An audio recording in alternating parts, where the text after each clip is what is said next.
So Archfiend's got support.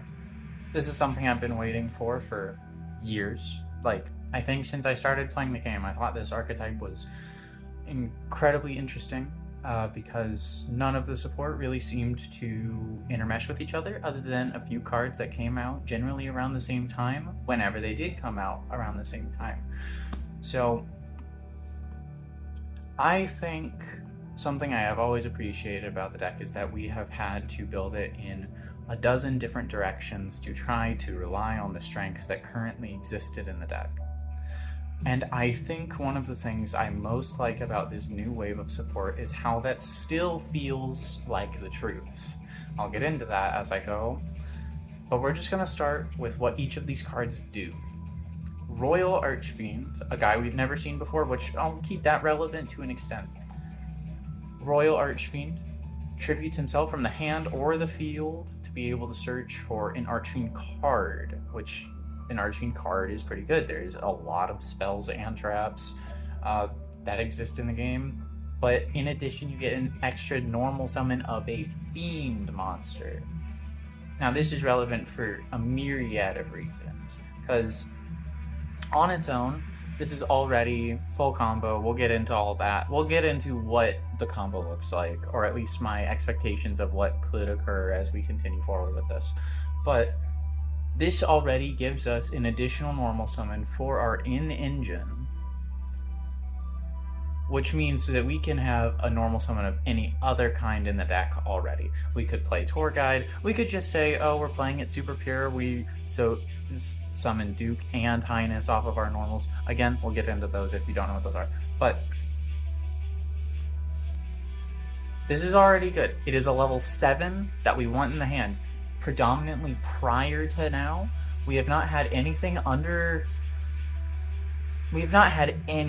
wants to be in the hand other than like Cavalry, because it's a 4 summon, General to search Pandemonium, which is a 4. Like, it's not great. Commander, which is a 6 to summon and pop a card, but even that's pretty bad. I think Berserk Archfiend is a slightly better version of exactly that. But anyway, it does help us assist in the hierarchy of levels. In if thing gets destroyed, Pandemonium can search better thing.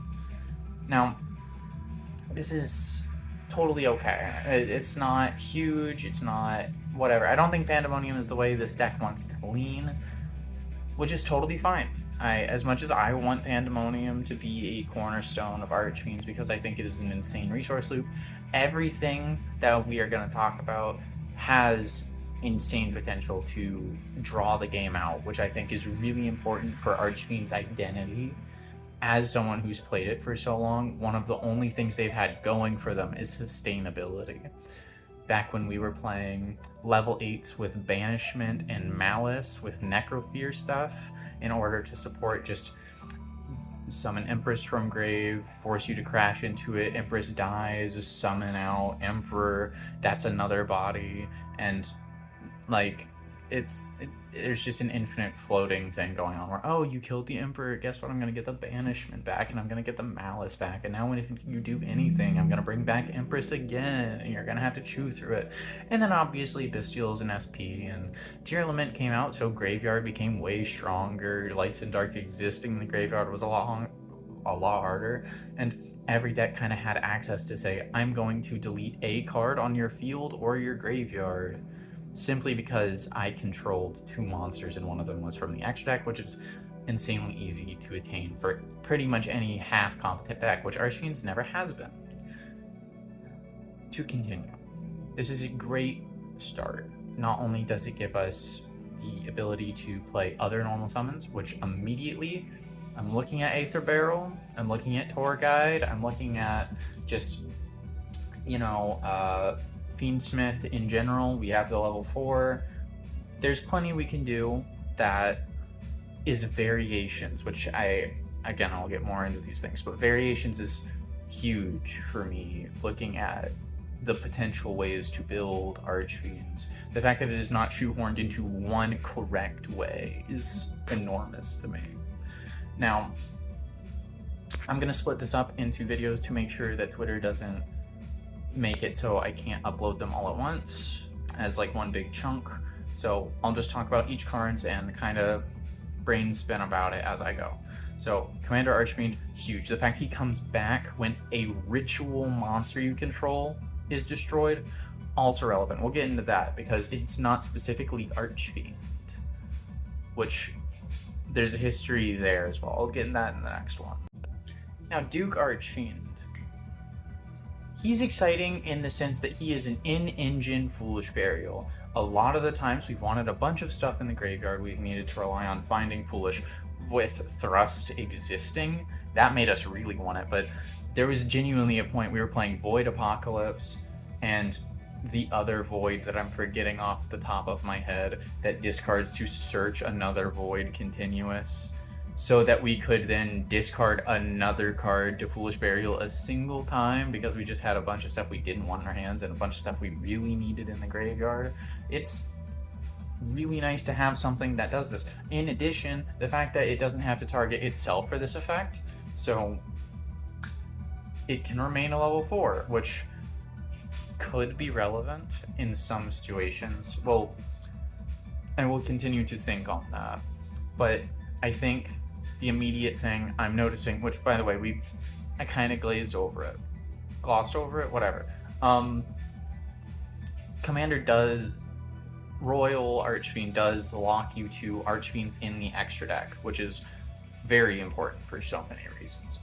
But the fact that this guy gets to stay level 4 means that he is a half-decent candidate to work towards the extra deck cards that exist in the Synchro pool, such as just Archfiend's Call, not very good, but if we're normal summoning Aether Barrel with the access to a free normal summon that isn't a fiend monster, that does enable us to get into things like Summon Skull, Archfiend Soldier, Zoa, because level 7 is now relevant, and if level 8s end up becoming a build that is halfway decent, which I will get into because that is a thing that we have consistently seen in the past for the deck, we could unfortunately consider another Verse Glutonia as an optimal card.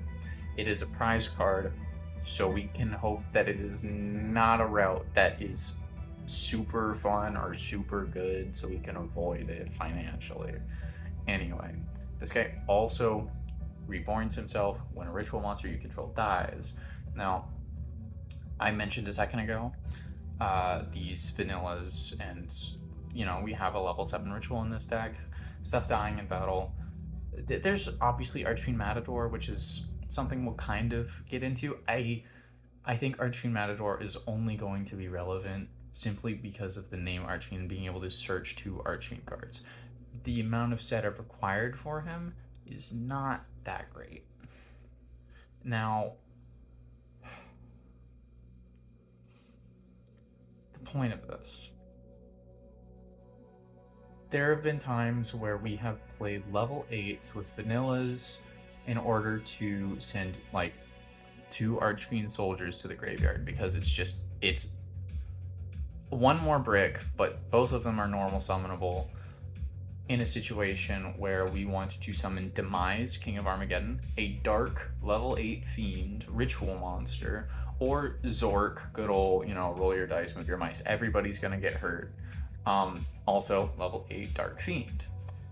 These were relevant in situations where we were playing Malice and Banishment, so we had offensive power outside of Emperors banishing our stuff from the graveyard effects to remove cards.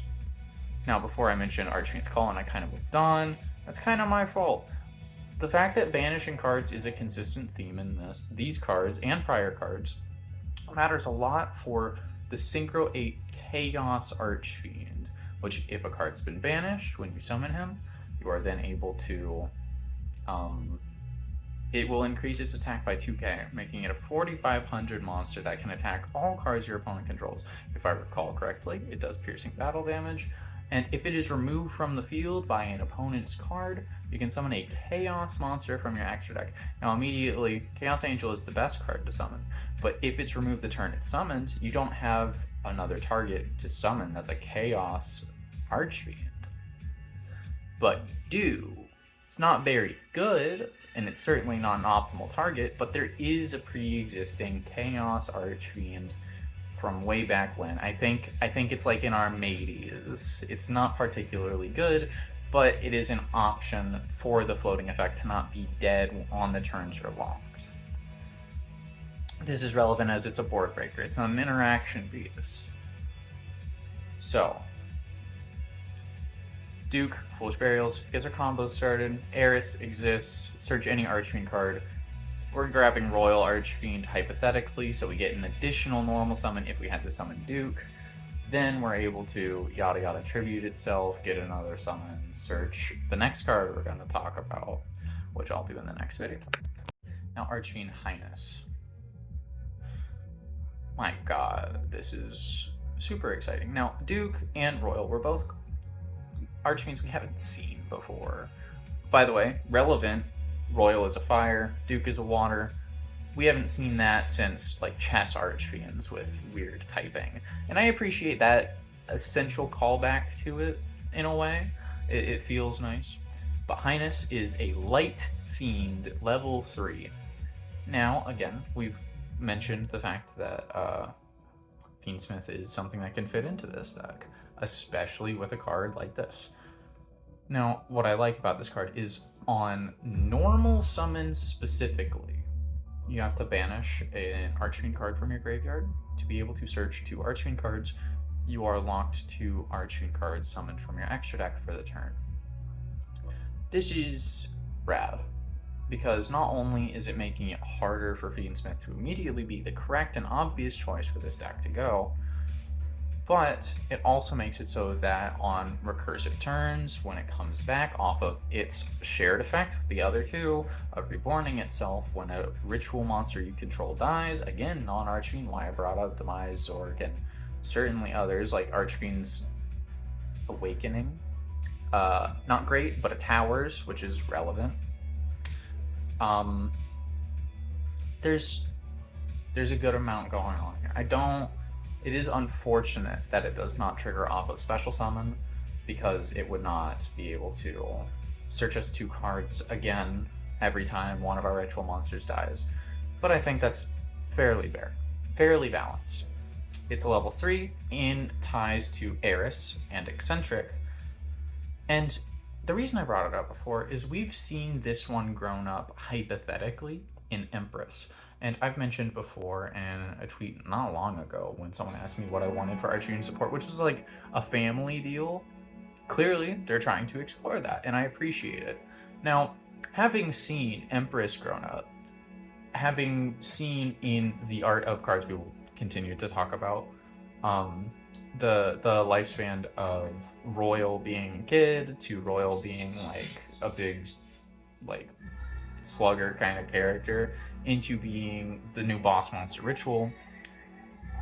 The fact that these cards specifically mention a ritual monster in the extra deck, which I know that sounds crazy, if you haven't read these before, we'll get there, does make me feel like Duke and potentially Empress could also get Pendule ritual monsters.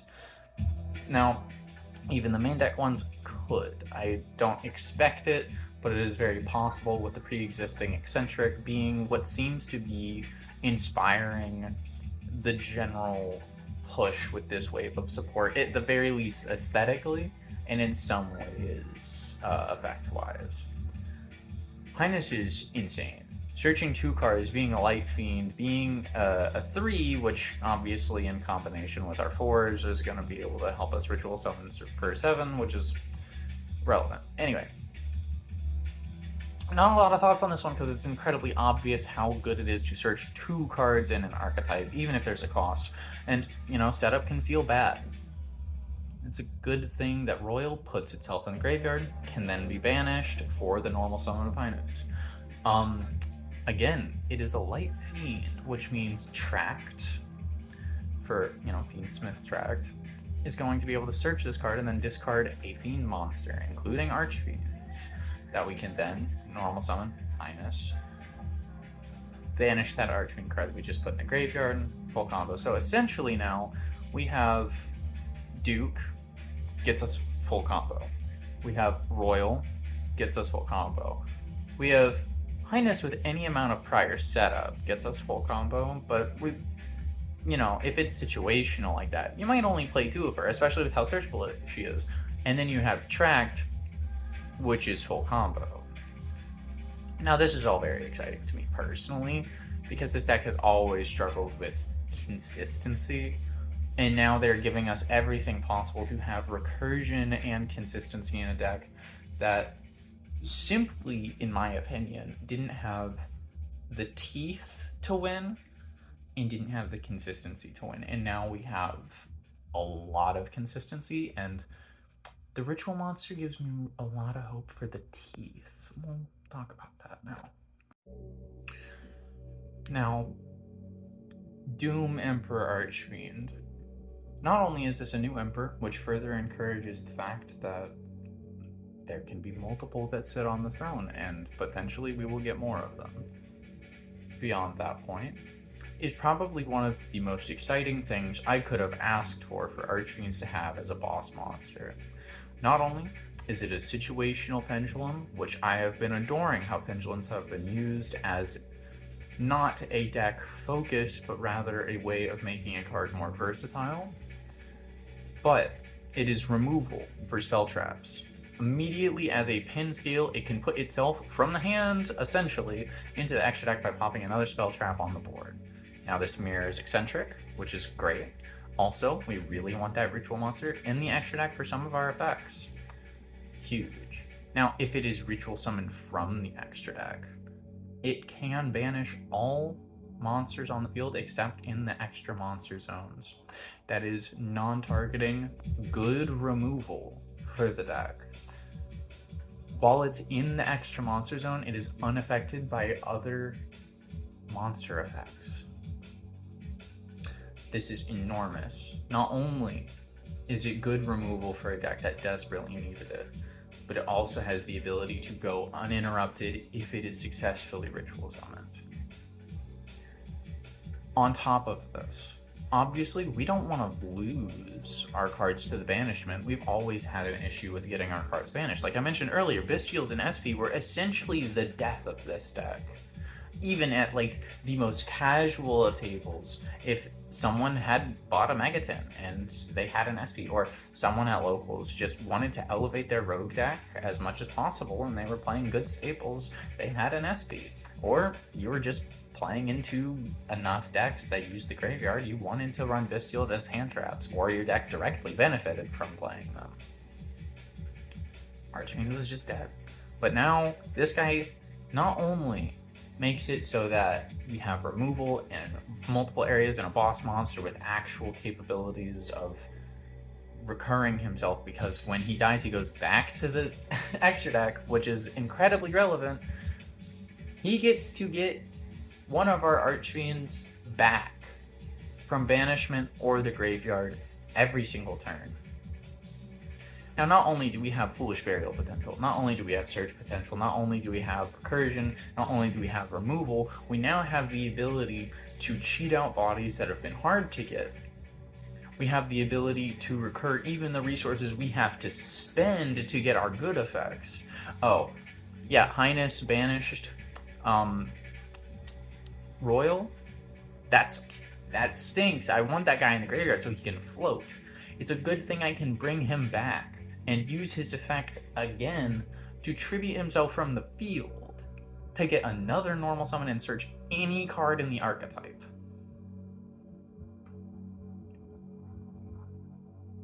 Not only is all of this relevant, but Empress, a card that I desperately want to still be played for a dozen different reasons, is relevant here. Because now if we choose to play a copy of her and get her into the graveyard to bring back with him, our whole board, other than her, receives destruction protection. By banishing a fiend from our graveyard, it could be a Dark Fiend. They're old cards, so I wouldn't be shocked. And it's been a minute since I've played this deck because, again, tier format is when I just couldn't justify actually bringing it to a locals anymore.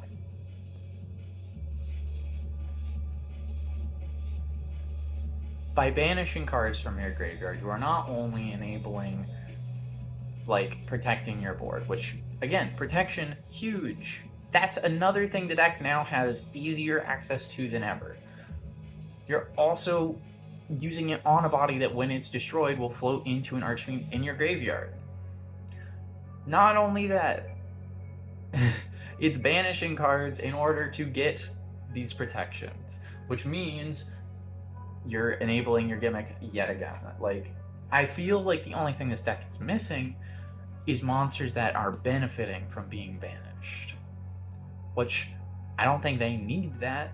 But in the event we get them, because I genuinely think this is a situation where this is a new deck in Konami's eyes, where we will get another wave of support in the not insanely distant future. I don't need that by any means, by the way. This is so insane that I will not ask for anything else from Konami. They have given me all of my prayers. Like, they have just been answered. This is everything to me. Anyway, I'm going to talk about the ritual spell next. Alright, Archfiend's Throne is busted. Not only can we ritual summon from anywhere with this thing, it just comes back. Like, we can summon any Archfiend ritual monster with it. But if it is if Doom Emperor is in our extra deck, it comes back in the standby. Which means that we're just able to ritual summon once every turn. Now, if rituals are anything, it's something that costs way too many resources to achieve what they want, and we've only seen them really work in situations where we're able to bypass this, or they've been so good they've just kind of stomped out the entire competition. Look at Necroz, look at Drytron, which get around these clauses and issues. Or obviously in the Drytron situation where they just had access to a boss monster like the Heralds that just were a whole different problem. Which, by the way, let's not forget that Herald exists, the Foolish Burial Fairies, because that's a normal summon, that's a tuner. I feel like there's just shenanigans we can use there. Not only because it can become a level 6, which is relevant to Archfiends to an extent, yada yada yada. We won't get into that. I feel like that one's untested territory for me. I don't really mess with the fairies that often. But again, another avenue the deck can take. The fact that it can summon any Archfiend ritual, not only, again, further incentivizes. The fact it mentions specifically Doom does allow us to be playing pre-prep, which means now we have Highness and pre-prep to search 2 cards in the deck. And if we're playing Matador, that's a 3rd card that can search 2 cards in the deck, which, again, Matador is insanely searchable. We do not even need his ritual spell in order to summon this guy. Would we play a single copy? I can see a world where that happens simply because it is a secondary search target for pre-prep. We'll see, but that's just an insane consistency tool and the ability to cheat it out with this ritual spell. I don't know. It is exciting stuff in a lot of ways. And relevant, again, that it's not Fiend ritual monsters or Archfiend ritual monsters. They knew what they were doing because Matador is a warrior. For some reason, they just really didn't like us on that one. Overall, Throne is insane.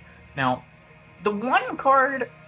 Oh wait, no, I'm skipping something if I start talking about Jess. We'll go to the new field spell. The new field spell is capable of doing a lot of things for us. Not only does it say Fiend monsters in the EMZ gain 1,000 attack, which, you know, Chaos Archfiend up there, if you banish a card, that's a 5,500 attack everything monster. You have your Ritual up there, that's 3,500 unaffected by monster effects. That's tough. That is, like, huge, actually. Now, the big thing is being able to now justify Terror King Link 2 control to an extent, where this deck could be pivoted around consistently sending stuff to the graveyard over and over to trigger the die roll effect. I don't know if it will be a strategy we see often. I certainly assume we will be playing the Link 2, but it is a direction we've had to take the deck before. in all of these things I've talked about, me and Adam, the Archfiend guy, heavily recommend you check him out on YouTube. He and I have talked about this deck a lot. So he certainly has portrayed a lot of his ideas on the internet more than I have portrayed them in things beyond typing out all of my thoughts unorganized and posting deck lists. But like, Terra King control is absolutely something we've tested, and it has some amount of teeth in the sense that there's a lot of good fiend monsters you can send to the graveyard, and Eris getting recycled constantly is good. Being able to send Farfa, trigger Farfa, banish a thing, shuffle Farfa back, it just makes it so that all of your Foolish Burial cards now have consistent ability to banish something for a while. Like, we won't forget that Ghastly Glitch exists. You know, we won't forget Fiend Griefing exists. This deck is historically a very slow deck, so the fact that we have compact combo potential, and we'll get to the trap cards, but compact combo potential mixed with some really good control options and some resource regaining, like, none of our stuff ever feels lost. Out of everything I've said, none of our cards are gone if they're removed. Isn't it bonkers that I'm talking about Archfiends right now? Alright, I'm going to talk about trap cards next. Alright, anyway, to finish the field spell, being able to put Doom, or an Archfiend Ritual monster, into the extra deck, huge. Or being able to banish a Fiend or Archfiend card to search an Archfiend card other than a field spell, which I think Palabyrinth is the only thing that's really hurt there other than finding a second copy of itself. Because Paralabyrinth is the only way is the only other Archfiend field spell. Pandemonium exists, but you would search Archfiend General because Pandemonium isn't considered an Archfiend card. So that's curious. Now, another thing I want to really briefly mention is we don't have cards that search cards that mention Archfiends, so Falling Down is unfortunately not a card that is coming to light as much as I wish it could. You know, maybe we get a card that searches it one day, but I don't think it's necessary. I think with everything we've gotten, I'm happy. Also, a card that's always considered an Archfiend card, deal with Dark Ruler. I don't think we're going to be using it here, but Berserk Dragon is very funny, and he's absolutely been our win condition pre-Chaos Archfiend very consistently. So just a thing to be aware of. Alright, the trap cards. Jest is the one card that I think is not great, because Jest says I'm going to summon a level 7 or lower Archfiend from the deck or hand, and there's not a ton of those that do anything. Like, I'm not going to benefit from this effect. I think the best thing you can summon off of this is Archfiend Giant, which can prevent something from destruction once, if I recall correctly. We've not teched this guy in ages. He's not good. But the fact that it's level 7 or lower is kind of frustrating. I understand that they're trying to pivot specifically to these cards. Like, this is the new theme, Archfiends. This is the direction we're pushing the deck, finally, to solidify as something. But level 8 would have been nice just to get Empress, who is, again, part of this archetype in Highness Eccentric Eris. I won't be picky. It would just be nice. The alternative effect is if you have Doom in your extra deck, or maybe it was Archfiend Pendulum in general in your extra deck. Again, that would be cool. It would make it easier, but it gets you all three of the new names: Royal, Highness, and Duke. That doesn't do anything either, as much as it just vomits 3 bodies, and that is a +2. None of them trigger on special summon. So they're sitting there. You're setting a trap card and you're summoning things that sit there a turn. So I don't know if we're gonna play this. I think it's fine. I don't think it's good. I do not think it's like worth playing. Maybe in a very control heavy build, which again I adore the fact that I get to say in this build, like it's so enthralling to me that I get to do that. The next trap card, Vigor. Oh, okay. This one's cool. The fact that it's a monster negate on the field once a turn. It gives me Svalin vibes in that way. Nordic Relic Svalin, where it interacts once per turn as a continuous trap. And if this card is banished, you can search an Archfiend card. Now, Emperor can do this. Doom Emperor. No, not yeah. Highness can do this. Doom Emperor only gets monsters. Overall, I think it's a good enough card to play one of, maybe two of, if you're a control heavy variant. But it's a good card. It's a good card. Now, I really do think that Playmite has potential. The Summon Skull stuff has some amount of existing potential here, simply because with Primate having access to it, with a bunch of consistency tools, with increasing the attack of the monsters in your EMZ by 1,000, by having easier access to summoning Archfiend's Awakening. Shame Tract can't just fusion summon any fusion monster, because that would be really cool in the name of being able to summon the Archfiend Summon Skull fusion. Sorry, I have an itch in my nose. Anyway, a lot of cool stuff going on. A lot of different builds I think could be really interesting, and I absolutely adore any of the directions that it can be taken. And I think one of the things that makes me emotional is knowing other people will be labbing this deck. Other people will be trying to figure out what makes it tick, what makes it good, because we all have different ways we look at actually a lot of ways we care about them. Like, I will not be trying to summon Red Dragon Hot Archfiend Abyss, even though it is an Archfiend extra deck card, and Bone Archfiend is a good card that can be accessed. I just don't think that's something I care about, but other people very well could. I'm enthralled, I'm ecstatic.